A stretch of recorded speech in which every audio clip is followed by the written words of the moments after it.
पाटील साहेबाचं मतदार होतं बरोच जण तुम्हाला सांगतो. पण तिथं मी 70% मतदान आंतरवली सराटीत मी घेतोय आणि माझे विरोधक तिथं 30% घेतात.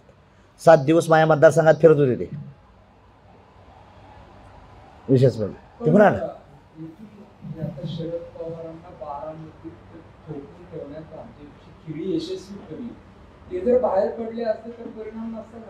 एक लक्षात ठेवा, असं काही नाही. पवारसाहेब आदरणीय मोठे नेते आहेत, पण आता ती काय नाही कुणाला कुठं खेळून ठेवायचं. माझ्या वेळेस असंच म्हणत होते. मुंडे साहेबांनी काय केलं, महादेव जानकरला बारामती टाकून त्यांना खेळवून ठेवलं. मला जर बारामती शहरानं थोडं प्रेम केलं असतं ना तर त्यावेळेसच मी त्यांचा हे करत होतो, पराभव झाला आणि मला वेळ कमी मिळाली होती. माझं चिन्हसुद्धा लोकात गेलं नव्हतं. नाही नाही, मला कमळावर हातावर बाणावर कधीच लढायचं नाही. मेलो तरी चालेल, मी पक्ष काढलेला आहे, त्याचा माझ्याच पक्षाचा आमदार खासदार व्हायचा आहे. हां, मी असलं नाही, राज ठाकरे नाही. मी कधीच राज ठाकरे नाही. माझं ठरलेलं आहे, माझ्याच पक्षातून मी आमदार खासदार होईल. मी आता आमदार आहे, माझ्या पक्षातून आहे. माझा आमदार 4 निवडून आणलेत, माझ्या पक्षात आले. अलायन्स कुणाशी करीन ना. पण दुसरं मला म्हणत होता मुंडे साहेबांनी गडकरी साहेब इथं बसले तर मुंडे साहेब ते दोघांनी 2 चापटी मारले होते मला की तू काय कर, कमळ घेऊन निवड. बिलकुल नाही म्हणलं, पडलो तरी चालेल, मला नाही पाहिजे. आणि आज मी तुम्हाला सांगतोय, मी दिल्लीला जाईन, ती माझ्या चिन्हावर जाईल, माझी शिट्टी होती. नाही, पण माझी मग तिला विनंती आहे की ती फार चांगलं केलं तिने नाही दिली. म्हणजे हे लक्षात काय ते आमदाराला कळायचं अस्तित्व टिकवलं काय.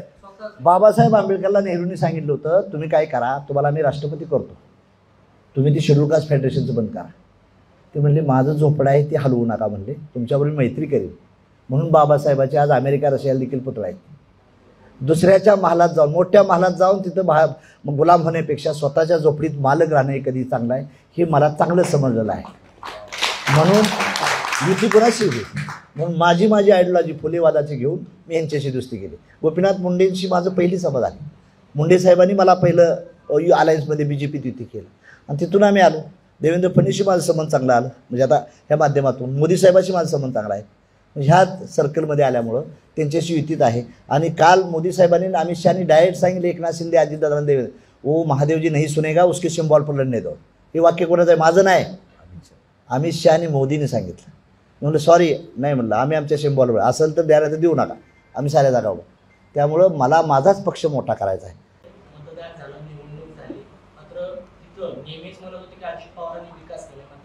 त्याच बारामतीमध्ये अजित पवारांना पैसे वाटण्याची वेळ आली असा आरोप रोहित पवारांनी केलाय. 2 ठिकाणी गुन्हे देखील दाखल झाले. एक लक्षात ठेवा, अजितदादाची सुनीत्रा वहिनी निवडून येणार आहेत.